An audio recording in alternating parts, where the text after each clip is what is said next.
ప్రజలు ఎదుర్కొంటున్న అనేక సమస్యల్లో వీధి కుక్కల సమస్య తీవ్రమైందని ఢిల్లీలో ఒక చిన్నారిని వీధి కుక్కల గుంపు వెంటాడి కరిచి చంపిన ఘటనపై చలించిన సుప్రీంకోర్టు సుమోటోగా స్వీకరించి సుదీర్ఘంగా విచారించి వీధి కుక్కల నియంత్రణకు స్పష్టమైన ఆదేశాలు ఇచ్చినప్పటికీ కాకినాడ నగరపాలక సంస్థతో పాటుగా జిల్లాలోని అన్ని మున్సిపల్ నగర పంచాయతీల్లో స్థానిక సంస్థల అధికార యంత్రాంగం సుప్రీం ఆదేశాల అమల్లో పూర్తిగా నిర్లక్ష్యం వహిస్తుంది ందని సామాజికవేత్త దూసర్లపూడి రమణరాజు ఒక ప్రకటన విడుదల చేశారు. ఇందుకు నిరసనగా కాకినాడ జిల్లా కలెక్టరేట్ వద్ద ఒకరోజు నిరాహార దీక్ష చేపట్టారు. దేశంలో ప్రతి ఏడాది 2 కోట్ల మంది కుక్కకాటుకి గురవుతున్నారని, అందులో సుమారు 25,000 మంది ర్యాబిస్ వ్యాధితో మరణిస్తున్నారని, మరణిస్తున్న వారిలో 50 నుంచి 60% 15 సంవత్సరాల లోపు పిల్లలుంటున్నారని ప్రపంచ ఆరోగ్య సంస్థ వంటి అంతర్జాతీయ సంస్థ గణాంకాలు సైతం పేర్కొంటున్నాయన్నారు. వీధి కుక్కల అంశం స్థానిక సంస్థల అధికారులకు చిన్నదిగా కనిపించవచ్చని, ఇది వేలాది మంది ముఖ్యంగా చిన్నారులు ప్రాణంతో ముడిపడిన అంశమన్నారు. జిల్లా కేంద్రంలో ఉదాసీనత వైఖరికి నిరసనగా కామన్ మ్యాన్ ప్రొటెక్షన్ కోసం కలెక్టరేట్ వద్ద ఒకరోజు నిరాహార దీక్ష చేస్తూ ప్రభుత్వం సుప్రీంకోర్టు దృష్టికి తీసుకువెళ్లే ప్రయత్నం చేస్తున్నానని రమణరాజు పేర్కొన్నారు.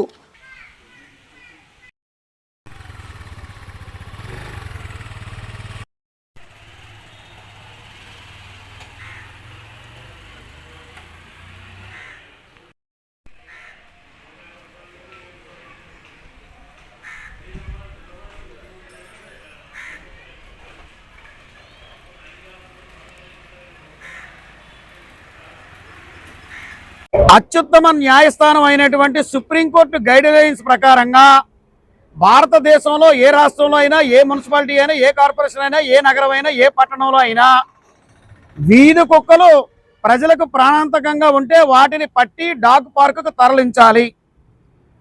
ఈ వీధి కుక్కల సంతాన వృద్ధి జరగకుండా వాటికి ఆపరేషన్లు నిర్వహించాలి. డాగ్ పార్కులో వాటికి ఆహారము, నీరు అందించాలి. వీటికి బడ్జెట్ ప్రజలు నిత్యావసరాల ద్వారా కొనుగోలు చేసేటువంటి ఆదాయంలో కేంద్రానికి ఎటువంటి ఆదాయం వస్తుందో అందులో జనాభా ప్రాతిపదికన మున్సిపాలిటీకి, నగరాలకి వచ్చేటువంటి బడ్జెట్ ఏదైతే ఉంటుందో అందులో 1% వీటికి ఖర్చు పెట్టాలి. ఈ గైడ్ లైన్స్ని ఇక్కడ మున్సిపాలిటీల్లోని, నగరాల్లోనే పాటించట్లేదు. కాకినాడ నగరపాలక సంస్థల్లో అయితే అసలు చేయడం లేదు. కాకినాడ నగరంలో 36,000కు పైగా వీధి కుక్కలు ఉన్నాయి. అంటే ప్రతి డివిజన్కి 350 కుక్కలకు పైగా తిరుగాడుతూ ఉన్నాయి.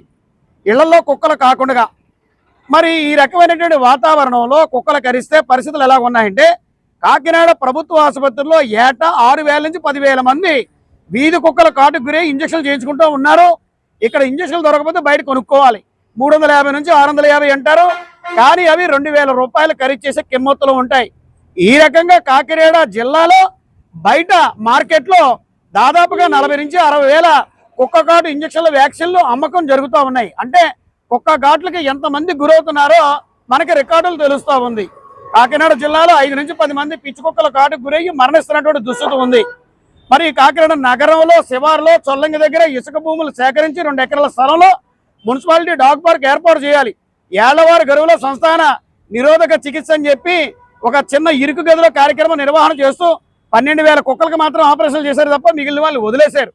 ఈ రకంగా వదిలేస్తే 8 ఏళ్ల కిందట ఎంఆర్ఓ ఆఫీస్ కార్యాలయం వీధిలో 6 ఏళ్ల బాలుని గుంపులుగా వచ్చినటువంటి వీధి కుక్కలు కరిచేసాయి, చచ్చిపోయాడు.